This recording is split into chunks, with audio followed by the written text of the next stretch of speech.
Fui una esposa infiel y engañé a mi esposo con el arquitecto de nuestra casa, y planeé huir con nuestra tarjeta de crédito internacional. Pero él descubrió todo y se vengó en el aeropuerto, haciéndome pasar la mayor vergüenza de mi vida.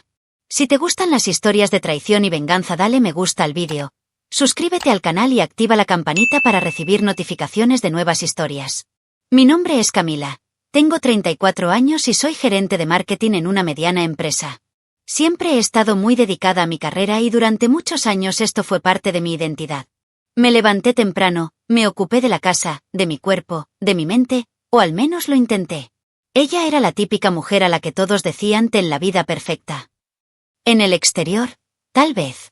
En el interior, era solo silencio y la sensación constante de que poco a poco me estaba desvaneciendo.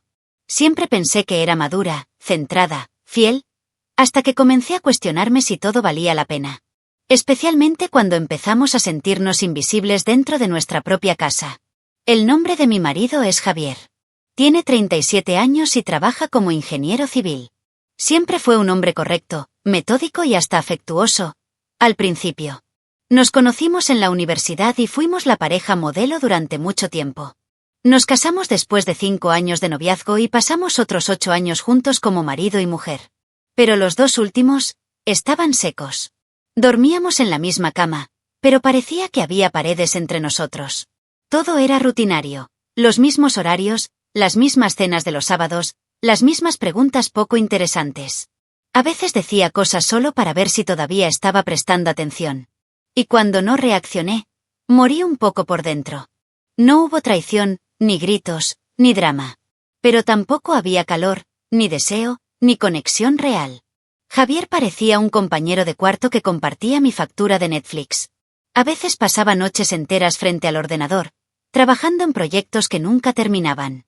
Intenté entablar una conversación, proponer un viaje, cambiar algo en nuestra rutina, pero siempre escuchaba ahora no es posible. En el fondo creo que pensaba que yo era una mujer muy exigente, difícil de complacer. Pero nunca lo dijo en voz alta. Me estaba marchitando. Me volví más fría, más distante y al principio ni siquiera me di cuenta. Hubo un momento en que me culpé por sentirme insatisfecho. Miré a mi alrededor y vi amigas en relaciones mucho peores, algunas incluso con maridos agresivos. Y ahí estaba yo, quejándome de un tipo que al menos no me engañaba y siempre pagaba sus cuentas a tiempo. Era como si mi tristeza no fuera válida. Pero el vacío era real.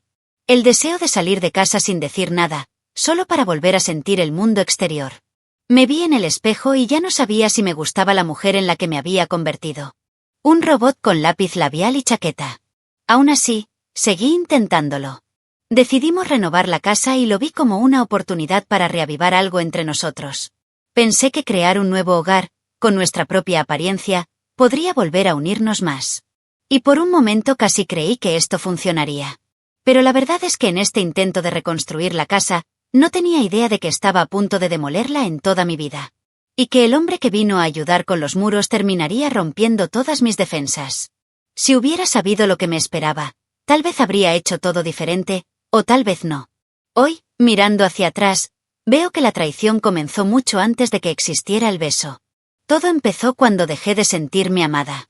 Cuando comencé a desear que alguien realmente me mirara, me viera. Y cuando apareció ese alguien, no pude resistirme. No estuvo bien. No fue justo. Pero fue real. Y es por eso que estoy aquí contando esta historia. No para justificar lo que hice, sino porque llevo todo esto como un peso que aún no he podido soltar. Su nombre era Martín. Tenía 36 años, era arquitecto y tenía esa actitud ligera de quien nunca parece tener prisa. Barba alta, oscura y bien cuidada y una sonrisa que surgía con facilidad, incluso cuando se hablaba de los aspectos más técnicos de la renovación. Desde el primer encuentro se mostró diferente a otros profesionales con los que ya habíamos tratado. Me miró a los ojos cuando habló. Me pidió mi opinión y parecía genuinamente interesado en mis ideas. Detalle: Javier ni siquiera se molestó en participar en estas primeras reuniones. Dijo que confiaba en mí para encargarme de ello. Martín empezó a venir frecuentemente a nuestra casa por el proyecto. Siempre con plantas, muestras, nuevas ideas. A veces traía café. Otras veces hacía chistes que me hacían reír y que ni siquiera recordaba saber hacer. Al principio fue solo un alivio. Una distracción. Pero cuanto más lo veía, más difícil me resultaba ignorar lo que sentía. Era como si ocupara exactamente el espacio que Javier dejó vacío. Empecé a elegir mejor ropa para estas reuniones. Prestó atención a su maquillaje. Fue ridículo, pero me hizo sentir viva otra vez. Las conversaciones empezaron a desviarse un poco del tema de la casa. Primero hubo comentarios tontos sobre música, películas, series. Luego, comenzamos a intercambiar mensajes fuera de horario. Envió memes. Respondí con emojis. Las cosas se intensificaron de manera sutil, casi imperceptible. Una noche me preguntó cómo estaba realmente. No es esa pregunta automática. Él realmente quería saber. Y me derrumbé. Dije que me sentía solo, ignorado, vacío. Escuchaba todo sin juzgar, solo escuchando. Y luego dije que era difícil entender cómo alguien como yo podía sentirse así. Empecé a fantasear. Me imaginé cómo sería si hubiera conocido a Martín antes. Si me hubiera casado con alguien que me viera así. Es curioso cómo la carencia nos hace crear películas enteras en nuestra cabeza. Sabía que esto era peligroso. Sabía que estaba jugando con fuego. Pero la verdad es que ya no me importaba. Era como si me hubiera estado asfixiando durante tanto tiempo que cuando respiraba aire me volvía adicto a la sensación. Martín se convirtió en mi secreto favorito. Y cuanto más escondido estaba, más emocionante se volvía. El punto de inflexión fue una noche en que me invitó a tomar un café después del trabajo. Dije que no podía, pero mi corazón quería decir que sí. Cuando llegué a casa, recibí un mensaje de texto suyo que decía: si vienes, prometo no complicar las cosas. Solo quiero hablar. Fui. No pasaron 5 minutos para que la conversación se convirtiera en caricias y el caricia en un beso. Fue el beso más equivocado y deseado de mi vida. Esa noche crucé una línea de la que no había vuelta atrás. Y ni siquiera quería tenerlo. Después de eso, todo cambió. Sus visitas a la obra continuaron, pero ahora estaban llenas de tensión. Cada mirada, cada toque disfrazado. Era pura adrenalina. La culpa llegó, por supuesto. Pero la emoción fue más fuerte. Empecé a sentir que merecía esto. Después de tanto tiempo fuera, tenía derecho a una chispa. Pero lo que no sabía es que esa chispa se convertiría en un incendio descontrolado. Uno que quemaría todo lo que creía tener bajo control. La relación con Martín rápidamente pasó del deseo a la adicción. Con cada encuentro, con cada toque oculto, me hundí más profundamente. Ya no se trataba solo de sexo, se trataba de ser escuchado, deseado y elegido. Dijo cosas que me hicieron sentir especial, como si yo fuera la mujer de su vida. Y quería creer. Javier, en cambio, permaneció ajeno a todo. Algunas noches dormía en el sofá, decía que estaba demasiado cansada. Lo miré y sentí culpa. Pero fue una culpa que no duró mucho. En el fondo pensé que se lo merecía. Empezamos a hablar de huir. Al principio fue solo una broma. ¿Qué pasaría si fuéramos a un lugar donde nadie nos conociera? Pero pronto se convirtió en un plan. Martín habló de pequeños pueblos de Europa, donde la vida era sencilla y barata. Dijo que podía trabajar de forma remota, que yo podría reiniciar mi carrera allí.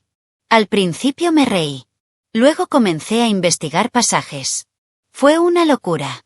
Pero también fue la primera vez en años que me sentí vivo. Era una locura tentadora. Y poco a poco se fue convirtiendo en una decisión. Ahí entró la tarjeta de crédito. La internacional de Javier, que rara vez usaba y a la que tuve acceso durante años. Martín sugirió que lo usáramos para comprar boletos. Es lo mínimo que puede hacer después de todo lo que te hizo pasar, dijo. Me resistí por un tiempo, pero luego me convencí. Fue como una reparación. Una inversión de Javier en verme feliz, incluso sin saberlo. Tomé los detalles en secreto y juntos compramos 2 boletos. Salida prevista para dentro de 3 semanas. Todo parecía demasiado perfecto. Durante este periodo comencé a actuar.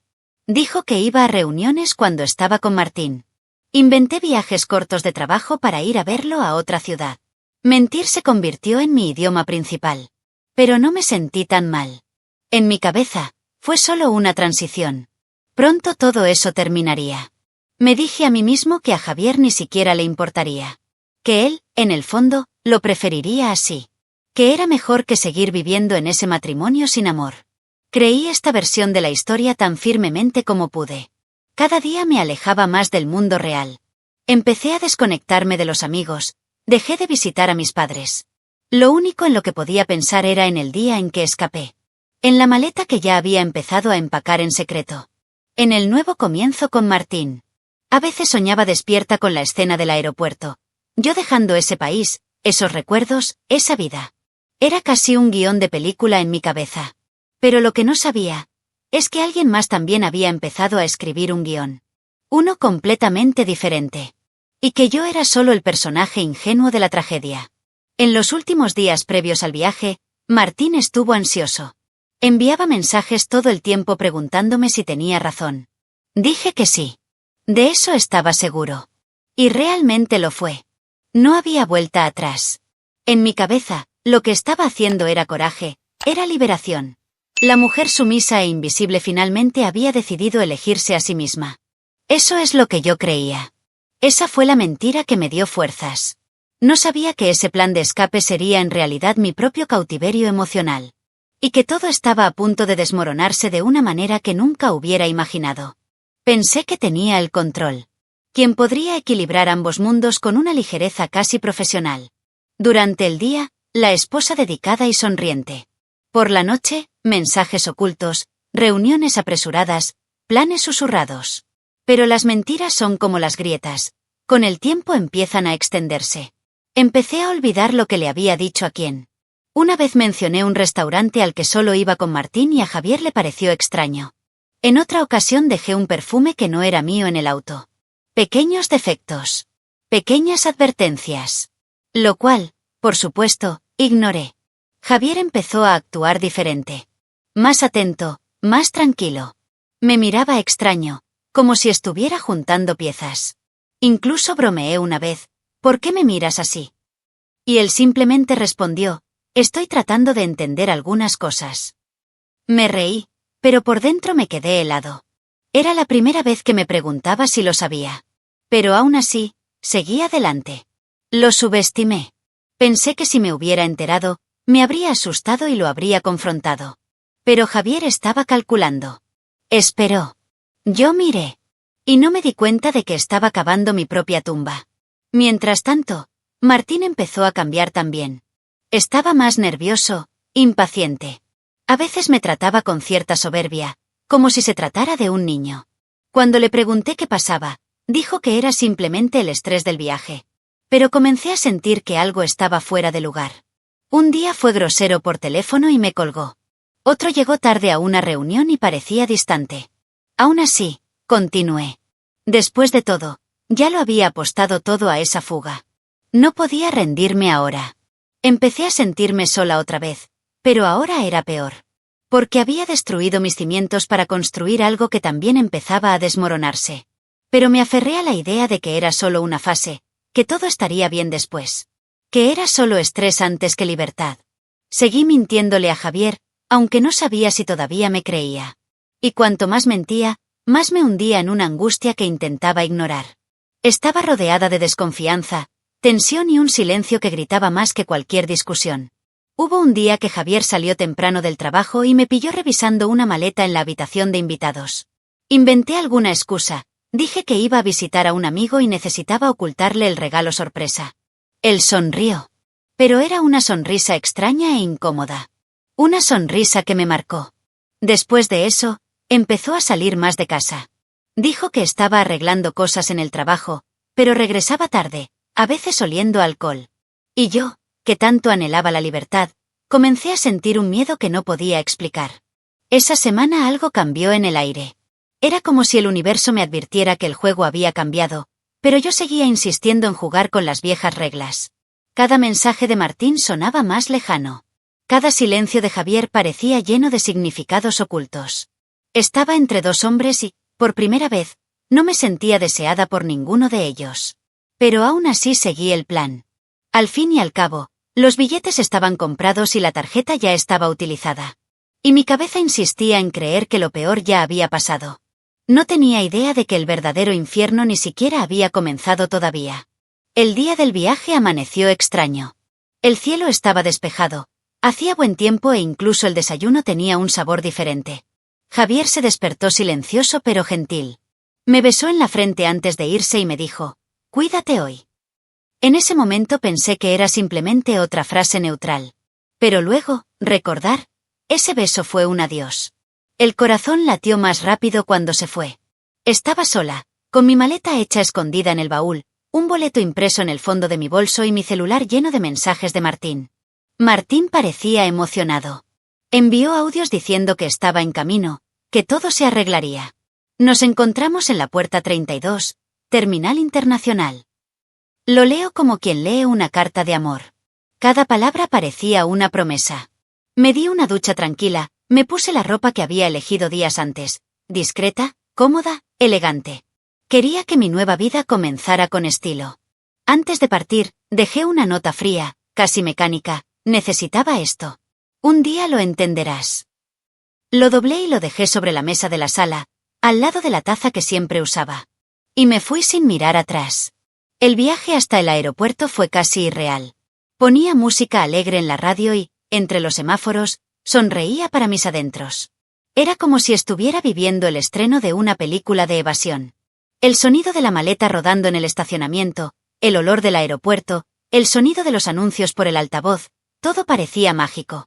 Pasé el control de seguridad con el corazón acelerado, pero con la confianza de quien ya había ganado. Seguía mirando a mi alrededor, temeroso de ver aparecer a Javier. Pero nada. Era como si el universo me hubiera dado luz verde. Me sentí invencible. Llegué antes de tiempo a la puerta de embarque. Me senté, miré mi celular, no había mensajes nuevos de Martín. Pensé que estaba en camino. Me quedé allí, observando a la gente, creando historias para cada uno de ellos. Unos minutos más tarde, una pareja se abrazó fuertemente. Una familia estaba tomando fotografías. Y yo estaba allí, a punto de dejarlo todo atrás, con la absoluta certeza de que estaba a punto de renacer. Miré mi billete, verifiqué el número de vuelo. Todo muy bien. A Martín solo le faltaba aparecer. Pero, él no apareció.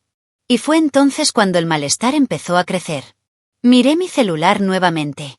Sin notificaciones. Intenté llamar. Apartado postal. 1, 2, 3 veces. Empecé a sudar. Pensé, quizás el tráfico. Quizás la luz. Me levanté, fui al baño, respiré hondo. Cuando regresé, la puerta todavía mostraba la hora de embarque. Pero en mi pecho algo estaba fuera de lugar. Mi instinto empezó a gritar, pero lo apagué. Cálmate, él llegará. Fue en ese momento que escuché mi nombre. En voz alta. Delante de todos. Y cuando me di vuelta, vi el rostro que más temía en ese momento. Javier estaba parado allí. Solo. Con un celular en la mano y una mirada que nunca antes había visto. Ni ira ni tristeza. Era una mirada vacía. Una mirada de alguien que ya lo sabía todo. Y en ese momento, lo que parecía el comienzo de mi libertad se convirtió en el comienzo de mi mayor pesadilla. Todavía intenté fingir sorpresa, intenté sonreír. Pero su voz resonó tan fuerte que ni siquiera la música del aeropuerto pudo ahogarla. ¿Quieres decírmelo o prefieres que se lo cuente a todo el mundo? Allí, frente a desconocidos, mi huida se convirtió en un escenario. Y el espectáculo apenas comenzaba. Me quedé helado. El nombre del billete tembló en mi mano y el sonido de la voz de Javier cortó el aire como un cuchillo. La gente alrededor empezó a mirar, como si se dieran cuenta de que algo estaba a punto de suceder. No gritó, pero hizo un pequeño espectáculo. La forma tranquila en que habló fue aún peor. Camila, diles por qué estás aquí. La factura del arquitecto. La factura de la tarjeta de crédito. Intenté hablar, pero mi boca no obedecía. Era como si todo el aire del aeropuerto hubiera desaparecido. Y yo, por primera vez en mucho tiempo, no tenía dónde esconderme. Javier sacó su celular del bolsillo y empezó a mostrar capturas de pantalla. Fotos, audios, mensajes. Algunos pasajeros se alejaron, pero otros se quedaron a mirar. Era como la escena de una telenovela en tiempo real. Quería correr, desaparecer, desaparecer. Pero mis piernas estaban pegadas al suelo. Compró 2 billetes con mi tarjeta. Iba a fugarse con su amante. El arquitecto de la casa que renovamos. Y luego dio el golpe final. Abrió un vídeo en su celular y levantó la pantalla. No era una huella. Era un vídeo mío. Yo estaba ahí, de rodillas frente a Martín, quien tenía los pantalones bajados, manteniendo íntimas relaciones orales, en medio de las obras de nuestra casa. Sin cortes. No hay lugar para negarlo. Habló con calma, casi susurrando, no sabías lo de las cámaras, ¿verdad, Camila? En ese momento, el mundo giró. Y lo supe, él tenía todo planeado. Lo supe todo hace mucho tiempo. Y simplemente estaba esperando el momento adecuado para enterrarme, con precisión quirúrgica. Intenté levantar el móvil para llamar a Martín, pero Javier fue más rápido. Ah, no vendrá. Probablemente ya se haya ido. O tal vez esté ocupado explicando a la policía porque intentó usar una tarjeta que no es suya. Se me heló la sangre. La cabeza empezó a dar vueltas. Javier había ido más allá de lo que imaginaba. Él no solo lo sabía. Lo había anticipado. Había hecho un seguimiento de los gastos. Había hablado con el banco y tal vez incluso con un abogado. Todo lo que creía controlar había estado fuera de mis manos durante días. Yo era solo una pieza en un tablero que él ya había ganado. La seguridad del aeropuerto se acercó al notar la tensión. Uno de los agentes pidió documentos, mientras Javier explicaba que había un posible mal uso de la tarjeta. Intenté mantener la compostura, decir que todo había sido un malentendido, pero me temblaba la voz. El empleado de la aerolínea miró mi billete y miró a Javier. Mostró la evidencia. Ella lo usó sin mi autorización. E iba a salir del país conmigo pensando que nunca me enteraría. Sus palabras ardieron como ácido. Y lo peor fue ver las miradas alrededor. Algunos con lástima. Otros, con puro criterio. No pasó mucho tiempo para darse cuenta de que Martín no vendría. Ningún mensaje. Sin conexión. Simplemente desapareció. Y allí, sola, rodeada de desconocidos y con mi marido desenmascarándome a gritos, comprendí la magnitud del error que había cometido. Seguridad decidió llevarme a una habitación privada. Dijeron que verificarían los datos y confirmarían la información. Solo pude llorar. No por billetes perdidos, sino porque todo se vino abajo en un instante. La imagen de la mujer que pensé que era se disolvió allí, en medio de un aeropuerto, entre maletas y testigos. Cuando finalmente me dejaron salir, Javier ya se había ido. Solo quedó el silencio. Y las miradas. Y la certeza de que había sido destruido de la forma más pública, cruel y merecida posible. Esa escena no ha salido de mi cabeza desde entonces. Hasta el día de hoy recuerdo su rostro, tranquilo, firme, con la seguridad de quien ganó. Porque él no me maldijo. Él no me atacó. Él simplemente me expuso. Con precisión quirúrgica. Y ese fue el castigo perfecto. Al día siguiente, me desperté con decenas de mensajes en mi móvil. Algunos de números desconocidos. Otros de amigos en común. El vídeo ya estaba circulando. Alguien en el aeropuerto filmó toda la escena y la publicó en las redes sociales con la leyenda: esposa infiel sorprendida en el acto tratando de huir con su amante. Me presenté con mi maleta, tratando de discutir. Javier firme, informando de todo. Y en el fondo, las reacciones de la gente. Risa. Murmullos. Un público viendo mi caída en HD. Fue surrealista. Y ni siquiera necesitaba abrir los comentarios para saber lo que decían. Javier no me buscó. No respondió a mis mensajes. Completamente desaparecido. Pero 2 días después me notificaron oficialmente del proceso de divorcio. Con todo adjunto. Pruebas de traición, mal uso de la tarjeta, intento de fuga. Exigió la separación total de bienes, la cancelación inmediata de mi acceso a todas las cuentas e incluso abrió un proceso civil en mi contra. ¿Y sabes lo peor? No tenía forma de defenderme. Todo quedó ahí, grabado, firmado con mi imprudencia. Martín, a su vez, se evaporó. Número desconectado, redes eliminadas. Como si nunca hubiera existido.